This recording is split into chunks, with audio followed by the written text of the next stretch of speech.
Hello viewers नमस्कार मु देवत दास जाजपुर जिला बरी ब्लॉक रु आपन को दाना साइक्लोन हाल ताजा हाल को सब अपडेट करुच्ची आपन को देखा आज्ञा एबे भी ये वर्षा खूब जोरे लगी रही वर्षा एजाई कमी नहीं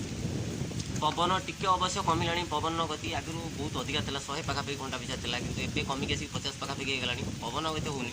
कि वर्षा जो था सेमती आज्ञा जारी रही ए बेसी क्षतिग्रस्त है आज्ञा आम एटिकार चाषी जो मैंने कि बिरी मुग धान ये सब बुणी थे से बहुत परिमाण क्षतिग्रस्त हे से आशा करते जिते जल्दी ये वर्षा टी थमी जाऊ किंतु वर्षा एजे ए थमबार ना नौ ये आम गाँव पाटर अवस्था आज्ञा चारिड़े सतसतिया विगत किसी दिन है अहरह खरा होता प्रबल खरा केवे आशा कर वर्षा हाँ सीधा सड़क बात्या होगला बात्या पुणी ये अक्टोबर मसर बात्या आज्ञा बहुत भयानक तार रेजल्ट आज्ञा देखुं बिलरे ये चाषी तो देखा मिलने केवल वर्षा होची एवं फसल चिंतार सब चाषी ये चिंतित अच्छा किमी कौन फसलटा को बचेबे गछ बहुत बीरी गछ बहुत भल होता फसल आशा पाखापाखि 10टा बाजिगला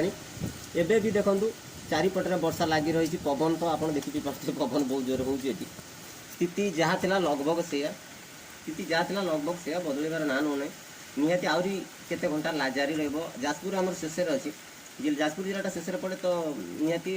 आमको एठू बात्या छाड़ छाड़ निजे अधिका समय लगे तो दयाकोरी घर भितर रुहतु आउ कि समय अपेक्षा करूँ जिते दानार प्रकोप से जाए ना एबे भी पवन होची पवन गति निहाती ये 50 किलोमीटर पाखापाखि रही घंटा पिछा जदि वर्षा न कमी या बेसी क्षतिग्रस्त होती आज्ञा आमर एठिकार चाषी कारण वर्षा जो 3 दिन है 2 दिन है वर्षा जो लगी रही ये वर्षा आज्ञा फसल बिरी जो बुणा होता बिरी प्रति विपद धान प्रति विपद सबू चाष प्रति आज्ञा बहुत विपद चाषी मैंने बहुत मुंडे मुंडे हाथ दे बस वर्षा टे थमी जाऊ वर्षा बहुत हो सारे या भितर पवन तो कमी सका पवन टे कमिला किंतु वर्षा कमिबार आज्ञा ना नौ वर्षा आहरी जानते केतेटा बाजिब वर्षा छाड़ू छाड़ू एबे भी वर्षा जारी अच्छी वर्षा सेमती जारी अच्छी पवन अल्प होती तो चली पवन एबे भी थमी ना निहाती आहरी अनेक समय लगे बोलते घंटा 2 घंटा आहरी निहाती लगे या परिस्थिति टी बदलिया समय टी लगे दयाकोरी घर भितर रुहतु एबे भी आर असर संपूर्ण शेष है ना।